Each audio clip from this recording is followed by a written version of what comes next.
sense. Hello everyone, welcome to BayernNow, the ultimate Bayern Munich fan channel. We have a lot to talk about. You not honest, F you not honest. Anyone remember that chant from that documentary? It doesn't matter. But seriously, you not honest. I don't think he's a really important figure at the club anymore. Well, he left as the president and Herbert, I almost called him Sebastian Hainer. Well, Herbert Hainer took his spot as president. I don't know what exactly he does now, but he's retired, but not really. He's still, I don't know if he's part of the club or part of the bigger things, but he just says things now. The guy just doesn't shut his mouth. Like, he exposes everything. He basically confirmed Sané was coming to Bayern. He was the guy that confirmed that Bayern wouldn't go in for Havertz way before we signed Sané because of the price and the expense. Someone wants to buy. Never mind. But he confirmed a lot of things, and here he basically confirmed what we've been saying about Kai Havertz, that after Bayern spent 50 million on Sané, 50 million euros, making another player, 70, 80 million without finances through player sales, he couldn't imagine that. So Bayern weren't going to sell players, then he couldn't see a situation where we bought any other players. And it's unfortunate, it really is, because we wanted Kai Havertz, that's definitely the truth, and now I'm going to pile on all the weaknesses he had that I was avoiding to put on. Yeah, they're all there, all the weaknesses. He's basically going to be dead to me. When Kai Havertz signs for Chelsea, right now, in my head, he's Kaká. Like, that's what I see when I see Kai Havertz. I see Kaká and Ronaldinho. When he moves to Chelsea, he's basically Mario Götze to me. Like, that's how, he's going to just be crap in my head. Like, he's going to be absolutely woeful. That's just how I work. And yeah, he's just going to, I'll forget who he is. I will forget who Kai Havertz is. Nah, but seriously, Unai Hoeneß is saying that Bayern won't sign him because of the finances. Makes sense. If you look at the virus situation, he actually made a few things, but in times of Corona, he said it. He said that word specifically. And I think that's very important for us to realize. The only reason that we're not going to sign Kai Havertz is because of this virus. If you remember, 3 months ago, no, that would have been May. Right? Okay, May, April, March, 5 months ago. 5 months ago, right? Just take out 5 months of this year. Without the Corona, we would have signed Kai Havertz. We would have signed Upamecano. We would have probably gone in for Achraf Hakimi. Bayern were willing to spend the money, but this virus came in and stopped a lot of things. This virus came in and the club had to be extra careful. Now, there is a benefit to it, is that we got Leroy Sané on a really cheap price. I mean, people are forgetting just how good Sané is and just how much we spent for him. I think for me, that's the deal of the summer. That's the real, cheap price of the summer, because Sané, 24. Did you see the training? This guy, he didn't lose anything. He's cold. Ripping our defenders apart in training. It's amazing. I think we're going to really get a lot of joy out of Sané. We're really going to understand just how well and how good this deal is. I think in 5 years' time, people will be saying, Bayern got Sané for 40 million. That was a great deal. I remember at the time. Yeah, that's what it's going to be when he's sitting there with 3 fingers up for his third Champions League trophy. I don't know. We're going to do the treble hat trick, the ultimate Champions League hat trick. Only Zidane and a few other managers have done it. So we'll see. Seriously, though, we don't have money. We do have money. We just don't want to spend money, especially when it's going to be 10 times as risky. But I always thought about this, and I'm always just going to think about it in a positive light. You can't bring me down to a negative space. For me, Kai Havertz is a positive. If you're buying him, you're buying an entire decade, an entire era. And it's a good investment for whoever gets him, and that's the situation. You're buying 10 years worth of a player. You're not just buying a quick fix. If we were buying Eden Hazard for 80 million or 90 million, I'd be like, why are we buying a player that's pretty much finished for this amount of money? But if we were buying Kai Havertz, who's 21, picking up great numbers, then it make more sense to me. But he also said and criticized Borussia Dortmund, which, I agree with, very much agree with. He said, you know what? Players go to Dortmund so Dortmund can treat them like objects and sell them on after a few years. He said that about Borussia Dortmund. And that's exactly what we've been saying. Us fans, we've been saying this. Dortmund get these young players and people are like, oh my God, Dortmund is this great moral club. Then they sell them on and price them out at ridiculous prices. I mean, Sancho for 120 million. They spent 5 million or a few million on him, on Sancho, and now they're going to get times 12 of that price, and then they're just not going to even spend it to improve themselves. They're probably just going to do it for profit and put money back in the pockets of their shareholders and all these other people. That's what Dortmund are. They're not a football club. People think Dortmund is this moral machine. They're beautiful and Bayern's bad. Bayern's the club that actually morally keeps players. We don't treat them like objects. Imagine Thomas Müller, 2014. It's confirmed. Man United put in 100 million bid. That was the record at the time, I think. 100 million for Thomas Müller. A first bid of 100 million for Müller. Bayern said, no, we don't want to sell Müller. A few weeks later, Müller signed a new contract. That's what Bayern did. It shows the player that you want him. And now look at the crisis we've been in the last 2 years with Niko Kovac especially. Müller could have been like, I'm done. My career's pretty much done. I want something new. But he stayed because the club put trust in him in a time where he was very uncertain as well. So he put trust in the club when we were uncertain about our future. So that's what players want. I think so many people are like, well, Dortmund can't pull players, blah, blah, blah. Dortmund make close to as much money as Bayern in terms of revenue. We surpass them when it comes to merchandise because we have more fans, and that's natural considering we're actually winning. But if Dortmund put their efforts, like Unai Hoeneß is saying, on the pitch and actually winning stuff, players would want to come to Dortmund like they would want to come to Bayern. And people always say, oh, Bayern paid their players more. Of course we pay our players more because we win more, which means we make more money to then pay our players even more. If we win the Champions League, players will want to come to us. Except Dortmund, they're content with second place. And I hope, what he said made sense to me. And I really, really, really resonate with that, especially really just seeing the situation with Dortmund. Analyzing their time in 2010 to 2013. They were unstable, yes. But when you get to a Champions League final, win 2 Bundesliga titles, win 1 DFB Pokal in a 3-year span, a bunch of titles, a few finals, you don't just stop. No. What Bayern would do would strengthen. Real Madrid would strengthen. Barcelona would strengthen. If Dortmund want to get to that next level where they're actually genuine competitors, because it's not about quality, it's not about the league being easy, it's never about that. It's about Dortmund being complete mentally broken beta males. And I think that's the situation. It's just so broken for them. Whenever they get to a stage where you're like, oh, I want Dortmund to succeed. PSG, I supported Dortmund. I became a BVB fan. Hedja BVB. I became that because I was like, here's a Bundesliga club. I'm going to support them.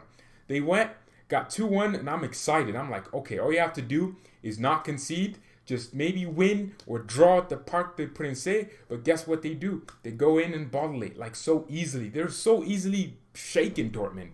Hopefully with the emergence of a few other clubs like Leipzig, they can really start understanding that they're a little bit of a PUSS, the rest club. So that's where we're at. So I'm glad Unai Hoeneß is saying these things about Dortmund because even their fans are delusional. They think the reason they're not successful is because of money. No, it's not because of money. It's because your club would rather sell a player for 100 million than keep that player, which would cost them more money, but then they'd win more trophies. You know what? I said it. If I'm Borussia Dortmund, I'm keeping Sancho. He runs down his contract and he can leave for free. I'd want to win trophies with Sancho, but they'll sell Sancho, probably buy some 30-year-old weirdo somewhere and try and replace him with that. And people are like, well, Bayern buy more. Nope, Dortmund spend more money on other Bundesliga clubs in the last 20 years or so. They've been spending more money than Bayern in the league, within the league. But the thing is, when we buy players, we buy those players so they can build a career here. Look at Kimmich. If Kimmich was at Dortmund, he'd be gone. In fact, he'd be gone this summer. If Kimmich was bought in 2015, the same way we bought Kimmich in 2015, he'd be gone, right? He wouldn't be at Dortmund anymore. He'd be that player that developed into something. And it's just unfortunate that that's their business model. It's not what they have to do. It's not what they have to do. They're in a top 5 league. They should want to compete. Do you see Inter Milan just developing players and selling them? No. The structure of Dortmund's club isn't to win titles. So when Bayern works so hard to win titles, people shouldn't complain. The structure of their club is built around profit by selling players and developing them. For me, the best way for a player to really develop is to be at your club for 8 years, soak up the DNA like Unai Hoeneß says, and then they can really win stuff with you. But moving on, though, into the transfer side of things, he did say he doesn't imagine Bayern doing 70, 80 million signings. And I agree with that. I don't think we'll be signing anyone above 40 million, in my opinion. Even if we sell Thiago. I think Bayern right now are waiting for what happens with the contracts right now. We have a few contracts, Thiago and Alaba. Apparently Alaba and Bayern have pretty much come to a little bit of a conclusion. Alaba will sign a new contract, it looks like. That's what is looking likely to happen. Liverpool, PSG are apparently in a little race for Thiago right now. I hope there's a bidding war because that would force Liverpool to go, hey, someone else is looking for Thiago. Let's go in for him. You know what? Sometimes you can create a fake bidding war. It sounds weird, but it's true. That's how business works. You can basically make it seem like more people are interested in a commodity than people are actually interested. That's what you can do. You know, this is normal. You can do this. You can just make it seem like PSG are interested. Bayern seem to have a good relationship with Real Madrid. Just call up Florentino Perez. Tell Florentino to say something about Thiago. And now Liverpool's board of directors will look at it and go, we must add our bid, or we got to secure Thiago. Or you run the risk of losing Thiago to Real Madrid unimaginatively. And what could happen in that situation is that Thiago could end up staying and running down his contract. You know what? I'd prefer to lose Thiago on a free, like I said, than lose him for 20 million to some freaking Scouse weirdos. Mate, we got Thiago for 20 million. I don't want Liverpool fans, all that arrogance. So with Thiago, I'd rather have him just freaking run down his contract and go to Liverpool for 20 million.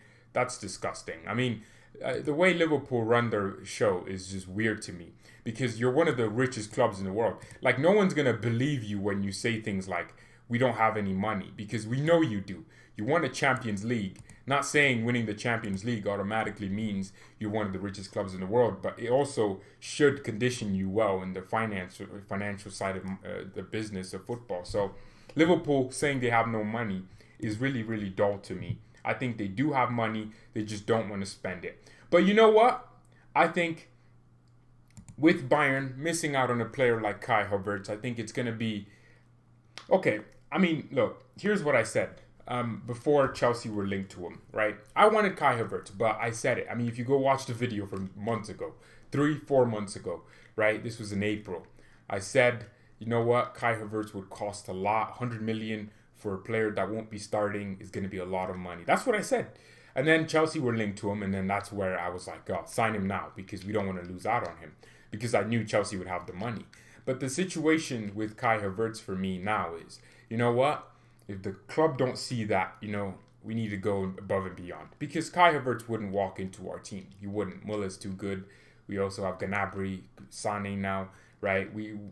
There's no way he'd walk in, but he would play a lot of minutes and he would start a lot of games. He wouldn't become a starter like Sané would be right now, but he would get a lot of minutes because Perisic and Coutinho, like I said, have gotten minutes and they're not that good. So Havertz is a level above both of them in any position they play.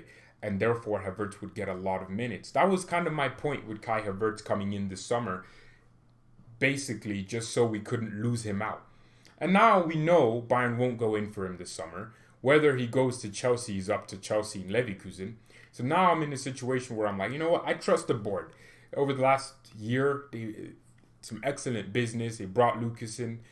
I mean, it was a huge fee of 70 million, but they did, right? And he needs I think Lucas Hernandez will get this next season to really prove himself. And I think if he stays fit for at least 80% of the season, I know it's a big ask for him because he picks up a lot of injuries, man. If he stays fit for just 80% plus of the season next season, he will succeed at Bayern because I can see the quality in him. He's basically Sergio Ramos. It's just an exact replica of Sergio Ramos, except he's left-footed. Like, the way they defend is the exact same. They fall down whenever they tackle someone and raise their hands. I see Lucas rolling around. I'm like, bro, you tackled him. How are you falling and crying? And then he's just smiling there. And he fights on the pitch. He's a warrior like Sergio Ramos. So if we can see Lucas Hernandez really get into his element, especially in the next season, I think we can really start appreciating just the business that the board did. I think Lucas was worth 70 million. My man was a World Cup winner, one of the most crucial members of that French team. He got like 2 assists in the World Cup final with that Mbappe goal. He was amazing in that freaking final, Lucas Hernandez. He was also amazing against Argentina, getting the assist for Pavard's goal. Lucas Hernandez at left back was amazing, but he's not a left back. He was a center back at Atletico. This man pocketed Messi. So we'll see. Lucas Hernandez definitely deserved the 70 million price tag. Well, he commanded it from Atletico. I don't think Atletico were willing to negotiate down because that's the type of club they are. But what I'm going to see with Lucas Hernandez is just that, you know what? It was good business from Bayern. And I think over the next few years, people are going to just start appreciating the Lucas Hernandez deal. And then also we got Pavard for 30 million around that from Stuttgart. They were relegated. You know, it was annoying because I thought it would be like 10 million because they were relegated. But Stuttgart demanded that money, and Pavard came. And I think for me, he's been a successful signing for what he was brought in to do. I'd still like us to sign a right back that I like, you know, that completes. And, you know, because I watch Philipp Lahm, and that's the type of level I want to be at. I mean, watching Philipp Lahm in the World Cup final, that's the type of level you want for your right back. You know, just the energy, the completeness, defensively and offensively. That's what you want from your right back all the time. So we'll see what happens. We'll see what happens with that. And I think, right, Pavard's a successful signing. Davies, successful. So this board have been proving to us over the last few months, over the last few years, that, you know what, they can do successful transfer businesses. They can make things happen in the transfer window. Davies, like I said, another success. So it looks like the club are going to go that route of, instead of just signing big name players for the sake of it, we're going to sign players like that no one knows, but then we'll develop them. Jamal Musiala from Chelsea. The guy looks cold. Like, he looks like one of those players that will just come up and you'll just be like, who's that? And then you're like, oh, that was the kid we got from Chelsea. Last season? I don't know. We got him this January. Yeah, well, Musiala's cold.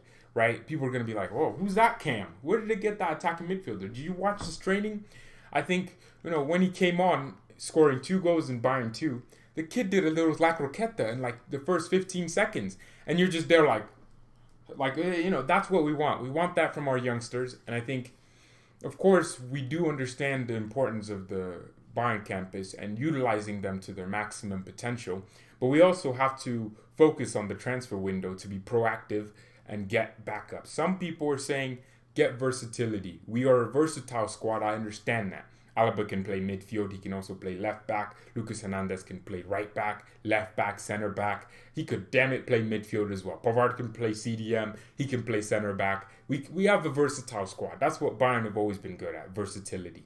We have players that can play anywhere. Lewandowski can play anywhere he wants because he's Lewandowski. But what you want to do is, of course, get versatility, but you don't just get versatility. You need players that are specialists in one position. I like Thomas Müller because I love him, because not because, of course, of his ability, just that. I love him too because he's actually just a specialist at one thing, and that's getting assists and getting goals when he needs to get goals and assists. That's it. Müller's not some amazing dribbler. I don't even think his passing is that beautiful to watch. Müller's style of play is not pleasing on the eye, but it's effectivity of being a specialist at intelligence. And that's what you really have to look at when you see so many players. He's not even that great of a finisher. Like, he's not a world-class finisher. His first touch is a little bit weird. Müller, for me, is just like one of those specialist players that you get. He fits one role of play, his intelligence. And that, for me, is what makes him so great. And I think he's one of the greatest players in football. He created an entire role in football. And I think we're even looking at Kai Havertz. He's, like I said, my version of Thomas Müller with technical ability.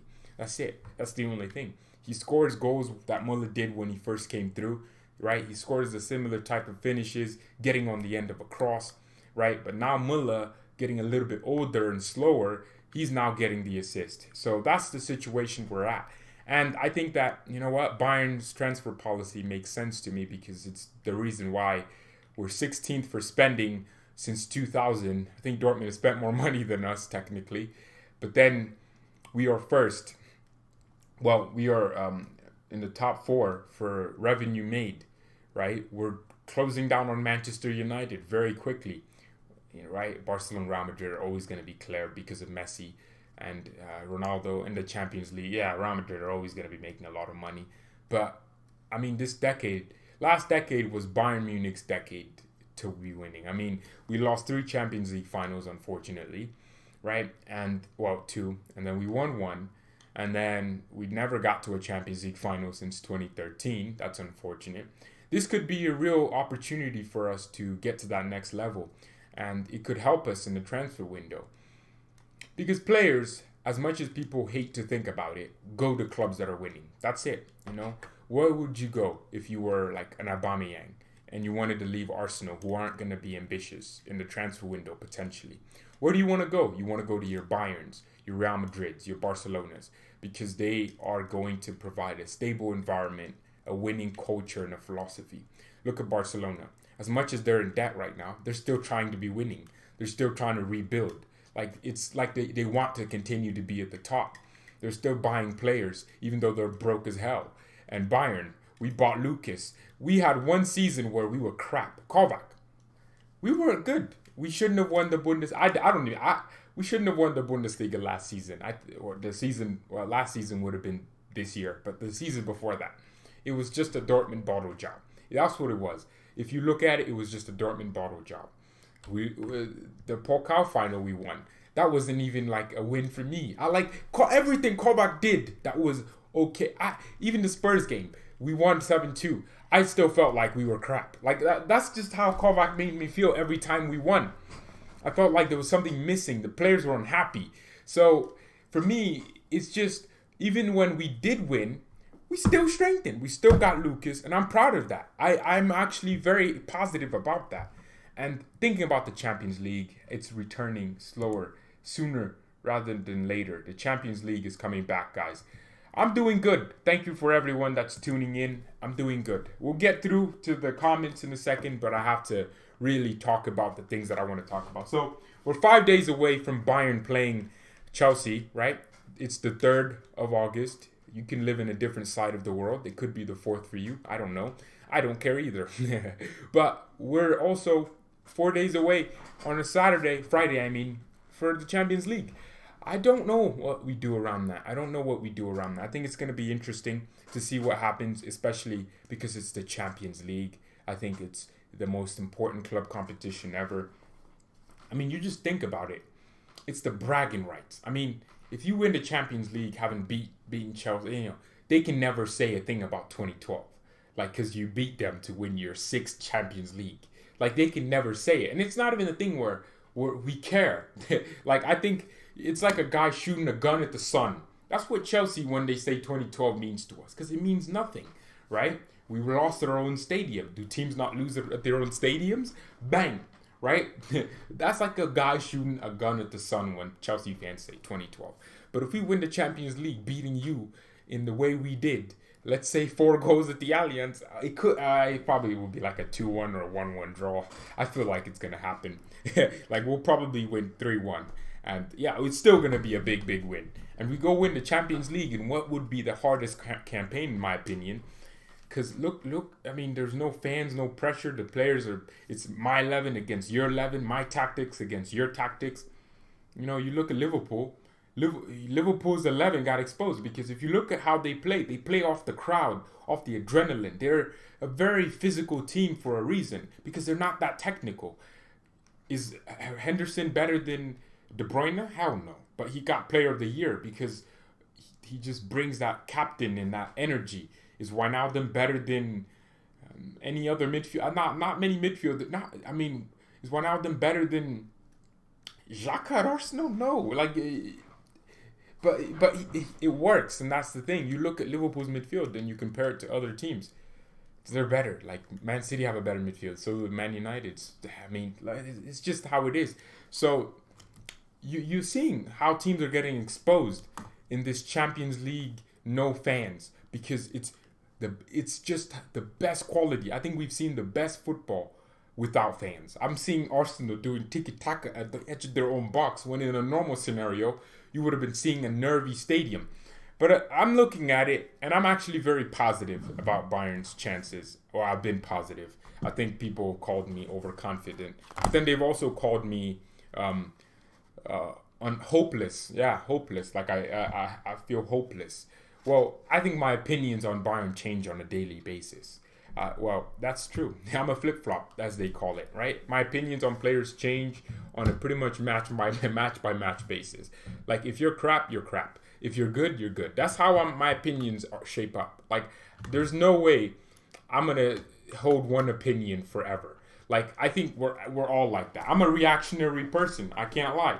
If someone proves me wrong in a match where I thought they shouldn't have proved me wrong, I'm gonna say they proved me wrong. Like, and I'm gonna start rating them. Or there's players that obviously you can't rate because you like a certain style of play, right? And you just enjoy a different style. But seriously, we'll see with the Champions League. I'm happy with Bayern. And someone was actually pointing out some of the things that Real Madrid can't do. Madrid are not a goal-scoring team. They're a defensive team right now. They might as well have just taken a book out of Simeone's book. Except they press.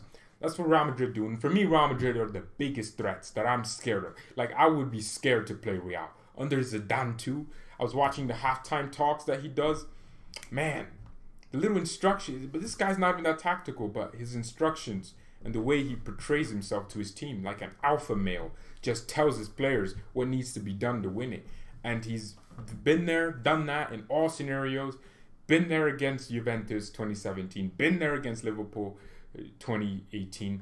I even heard Cristiano Ronaldo saying English teams start fast in the first 20 minutes because he played in England. Like that for me is just the type of atmosphere in that Real Madrid locker room. And I'm hearing Ronaldo saying, let's make history, when he's literally on his, the club's 12 Champions League. What do you mean, make history? Your Champions Leagues times someone's Champions Leagues times 2 makes up yours. So, like, seriously, man. It's that atmosphere. Hansi Flick as well. Hansi knows. Okay, this is the guy that won the World Cup with Germany. And a lot of players say he was one of the crucial members. There's a reason why Germany haven't been performing to their level since Hansi Flick left. There's a reason. I think Hansi Flick was the human figure, right? You saw the picture of him pretty much telling Götze what to do before he got into that final. You can see it. Hansi Flick has the experience of one-match tournaments. He's going to know what to say to our players if things aren't going our way. He's going to know. And there's managers that won't know. Like, I'd say Pep. Pep would probably just coach you. He'd coach a snail to outrun Usain Bolt. Pep can do that.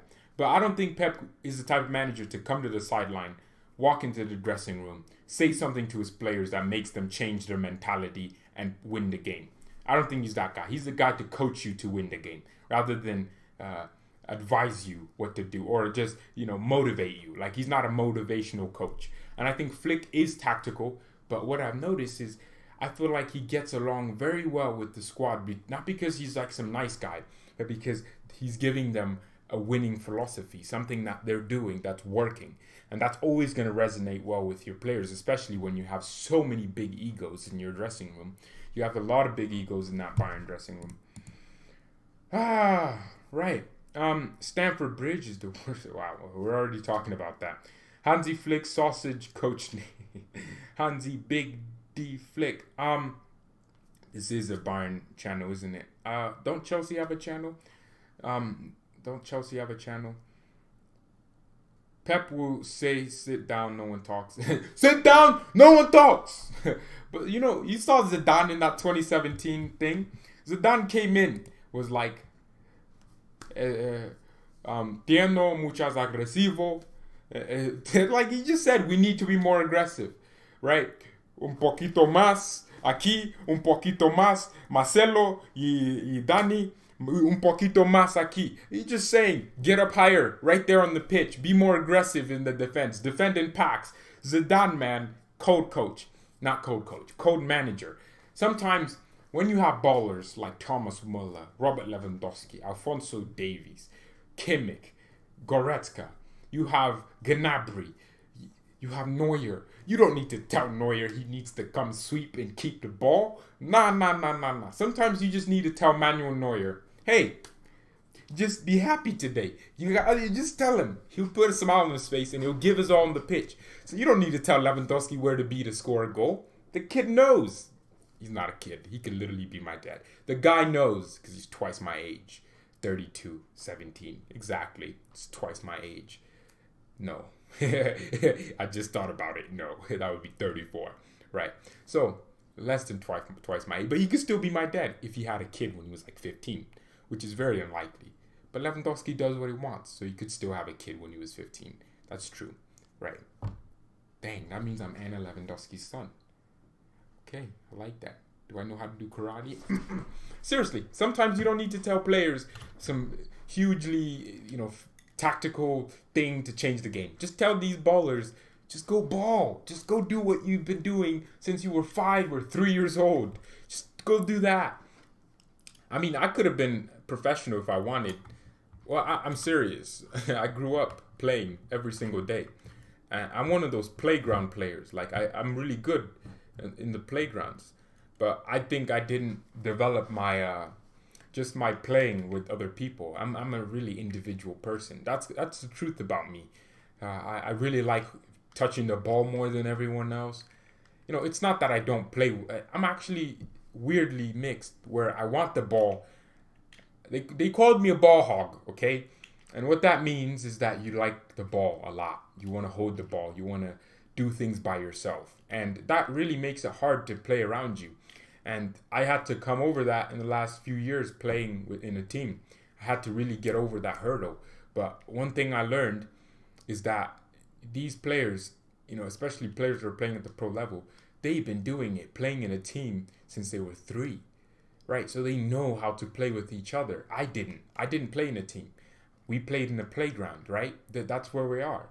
You're playing with other people, other kids in your neighborhood. That's what you're doing. You're playing at school. You're playing everywhere, right? I think, people look at the U.S. and they're like, well, dang, the country, terribly run. And it's because it's a very expensive sport here. It's almost like a luxury. And I think only a certain, part of the population in the U.S. can afford. Actually, most people can. But imagine paying $2,000 in one season, 1 year essentially, for your kid to play. That's Zlatan said it. Zlatan said it's in Brazil, you don't need to be rich to play. You need anything. They'll use a wallet as a ball. You know what Brazilians will do? They'll take some why is it? Oh, okay. They'll take some napkins and just start juggling it. That's why these Coutinhos, that's why they have so much ability. They'll just take anything round and play with it. They'll just start juggling a tennis ball.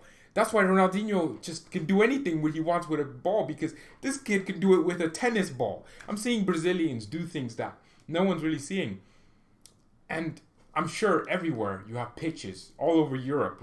That's why, for me, so many of our players, so many top players, you can tell they've been playing this since they were 2, right? You're seeing pictures of Ronaldinho bagging goals, banging them in. Bagging goals. I watch too many British. Bagging goals. I've been watching too much KSI, too much of the Sideman. That's where it is coming from. Yeah, that's where it's coming from. That's where it's coming from. By the way, leave a like on the video. It's very much appreciated. I appreciate each and every single person that's tuning in. It helps the channel grow. So let's leave a like on the video. Let's leave a like on the video. It's going to be very important. So, right. What do you think of Pulisic? Are you surprised? No, he was a bench player at Dortmund. I always thought he was a great player because he's American.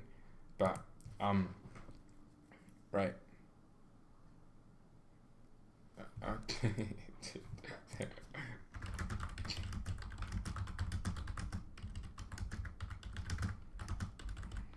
Okay, so, right, leave a like on the video, helps the channel grow, so, right, it's so important, man, to, leave a like on the video, and a lot of you asked, I turned on the super chat option, which means, to contribute to the stream, you can pretty much type your message, and it's easier for everyone else in the chat to read, and it pops up on the stream, and, it's a great way, and I'll turn on memberships, I'll work on them, and see what happens with the memberships. But it's very important. But seriously, though, on just Bayern's transfer policy, I hope it makes sense at the end of this window what we do, how we do it, and to the extent of which we're willing to go to really just stay at a certain level. You know, if Flick wins the UCL, I'll keep saying it and I won't stop saying it. He deserves an incredible amount of backing. He deserves this board to do something special for him. And it's not Sané. Sané isn't Flick's guy. Sané was going to come in regardless of who our coach was. Sané wasn't going to come in because Hansi Flick was doing well with Bayern. Sané was going to come in with Niko Kovac as our coach. Terrorist football. So, I don't know. I feel like with everything that's happening around Sané, you know, it's just crucial for us to, you know, back Flick. And so many people just forget what backing means. What backing means is you give your manager the correct tools. You sell players that the manager wants to let go of, and you also buy a big player that the manager wants. Your pancakes got Javi Martinez, Pep got Thiago and gets Carlo Ancelotti got James, and James 2-year loan. That's a transfer, man. You're paying a lot of money for James Rodriguez. I think we paid a combined 40 million for his wages plus his actual loan fee from Real Madrid. That's a lot of money. So Carlo got back with James. That was his player he wanted to bring from Madrid over to Bayern. I think he was in Madrid's squad in 2014. I think he joined Real Madrid in 2014 or 2015. I don't know. When did James join Real Madrid? So each of our managers, Kovac got Hernandez and Pavard, 100+ million for Niko Kovac. And now he's talking about the club like you can't please every player. Well, how is Hansi Flick doing it then? How is Klopp doing it at Liverpool? Players are leaving Liverpool thanking Jurgen Klopp when Klopp is like probably in the back of the room telling the board to sell those players. But Klopp is making them happy. You can make every single player happy. You just have to have the right mindset when it comes to making players happy. Kovac thought, hey, if I can win a trophy, they'll be happy. No, that's not how it works. At Bayern, winning trophies is a requirement. It's not some perk you get as a manager. Winning the double is pretty much a necessity at this point. You have to win. Like your first season, you have to win. You have to win, okay? You have to do it for the winning. You have to win. And Kovac thought that was the way to get the players around him to win a thing. And he didn't clearly get the point because, geez, how did we? And I don't remember. I think I made a video talking about how if Kovac wasn't an ex-Bayern player, he would have been sacked, man. That guy would have been sacked. He would have been gone way before.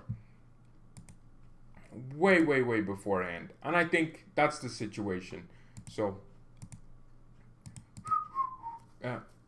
you getting sacked. Nah. I hope Bayern won't stop at 2-0 against Chelsea. I mean, look, if you're a Chelsea fan, you should probably just stop talking about Bayern for at least 2 weeks. Bayern are the best team in the world right now. I think they'd be fine without Lewandowski and Müller. Right, we're not Barcelona.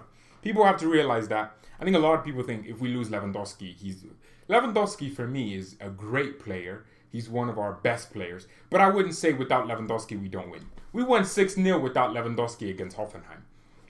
Well, that was that was probably one of the most entertaining game under Flick we've ever watched. Everyone wanted to score a goal. I mean, Hoffenheim were crap, but no, actually, they weren't crap. We just, the play was amazing. But Bayern, we're not that club. We're not even Real Madrid. People think Ronaldo was like carrying Real Madrid. You know he weren't. It wasn't. Benzema, Toni Kroos, Luka Modric, Casemiro. Over the last few years, Real Madrid have been carrying each other. Ramos, like. No, we're not Barcelona where we have Messi and that's our guy. Like Lewandowski isn't our Lionel Messi. Like we're not expecting Lewandowski to score a hat trick every game and that's how we win. He's not responsible for 100% of our goals. He's included in a lot of our goals, but he's not our like guy. Like he's not Messi for us. He's a great player around other great players. You can argue Müller, Kimmich, Thiago, not Thiago because he doesn't play that much.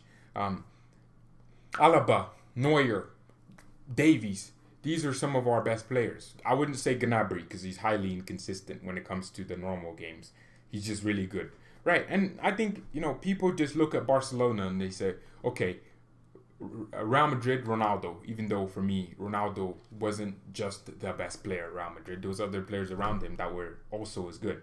But people look at everyone else and they're like, okay, I want to see Chelsea fans on Saturday. I do want to see all of you. I want to see Savio. I want to see Will Taylor. I want to see every single one of the Chelsea fans. I want to see all of you. I know you, what you did before live stream. What would you like to know? What would you like to know? What would you like to know about the hizzy? Dortmund won't sell to us anymore. I gotta record a video for that actually. I don't care. We don't care. We don't care. Who is Goretzka? Probably one of the best midfielders we have right now. I'll accept Bayern winning 6 or 7. Wow. I mean, Vinay, Chelsea fans, see you after Saturday. Actually, Vinay, talking about how City didn't cheat. Vinay, you do understand. Like, Man City didn't just become the club they were overnight. They got a new owner who were one of the richest people in Saudi, in pretty much, they're one of the richest in the world, aren't they? Right, the royal family. I think that's who, the Saudis, right? Or the Qataris, I don't know. But you're telling me that City didn't cheat. We know they cheated. That's how they got here. George sold drugs before streaming. Why? Why are you saying that? We're only seeing Goretzka just now. No, last season Goretzka was cold. I would say Leon Goretzka. I said they didn't bribe CAS. What happened then? How do you know Man City didn't go to CAS and say, here's 40 million, here is all the evidence, and that's it? I didn't say they bribed them. I said it happens. I didn't say Man City bribed CAS. I said it happens, which isn't a direct indication of it happening. I said it could have happened. Bayern will win the UCL unless y'all are knocked out by Barcelona. I understand that. I understand you think that. Read the report. The report where from the people that are very trustworthy, right? They banned what was it, AC Milan from the Europa League for like 2 years, from the Champions League for like 2 years, for doing literally nothing. Financial fair play is a joke. We know City didn't just get this money from fans. They can't even fill their stadium up. They didn't get this money from having hundreds of millions of fans around the world. When Madrid spend 100 million, it makes sense. But when City spend 50 million a season on fullbacks, apparently they're looking for Semedo now. They're looking at Semedo, right? It's a court reading. No, but you think courts aren't corrupt? You think courts aren't corrupt? All courts are corrupt right now. A lot of these courts nowadays are corrupt. And I think that's what we have to understand. A lot of things in football are a joke, right? There are a lot of jokes. Man City aren't. Whoa! Why is the title? Why did no one tell me this? What the hell? Bayern Munich had a huge boost by Chelsea. Nah, guys, why didn't you tell me about the title? What? Now I gotta change it. Bayern Munich. What should the title be? Bayern Munich officially out. See, this is why we have mods of race for Kai Havertz. Should I add Chelsea just to add the extra clickbait? Yeah. Kai Havertz to Chelsea. So Bayern Munich officially out of race for Kai Havertz to Chelsea. Yeah, that's gonna make the Chelsea fans click. Yeah. Now this is how I think, bro. This is how I think. See, like, I didn't even change the title name. Kai Havertz is in the thumb. Why did no one tell me? All of you are some bums. Like, this is... I'm gonna remove some of your bums. Your bums. I'm playing.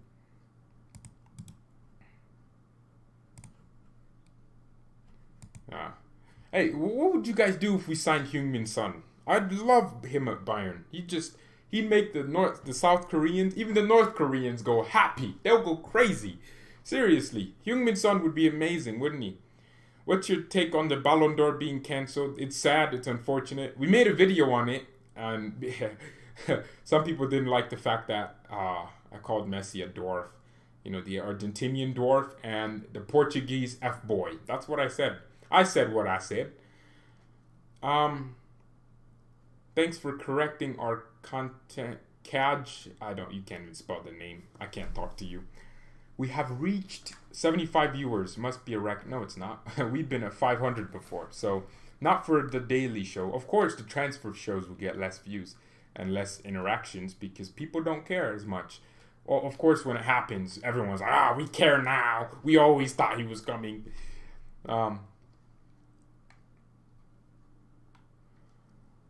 I did say when I came on, I see Kai Havertz on your... What's the latest? With Kai Havertz, what is the latest? Unai Hoeneß, who isn't really that much of a board member anymore, said Bayern... he pretty much confirmed what we said, which is Bayern won't go in, for Havertz, especially because of the conditioning of the market, and we're in a transfer pandemic. And look, just look at Liverpool. Champions of Europe, champions of England, should technically have way more money than most clubs because they won the Champions League, all these bonuses. They got a huge deal with Nike. They can't spend money at Man City or spending 40 million on some relegated player. That's where the market is at. That's where City are at. Do City make more money than Liverpool? Hell the frick no. No. No. But they're spending way more money. See, that's why I want City to fail in the Champions. You know what? If Bayern don't win the Champions League, it better not be Man City. But thank you everyone so much for watching. Hopefully you all enjoyed it. We're getting better and better. Memberships will come out, and it's a way for me to figure out. I asked, and people were like, just turn both of them on. And some people said to me, just turn both of them on. So I turned both of them on. The super chats are on. The memberships will have to be customized. You can be a club ultra, you can be a club legend, 2 different levels, and hopefully that's a beginning of something better, right? That's the beginning of something better. But I don't really expect that much from just, you guys. You're all bums. Nah, I'm playing. I love each and every single one of you. Even the Chelsea fans. I know I like you. But thank you everyone so much for watching. Mia san mia and peace.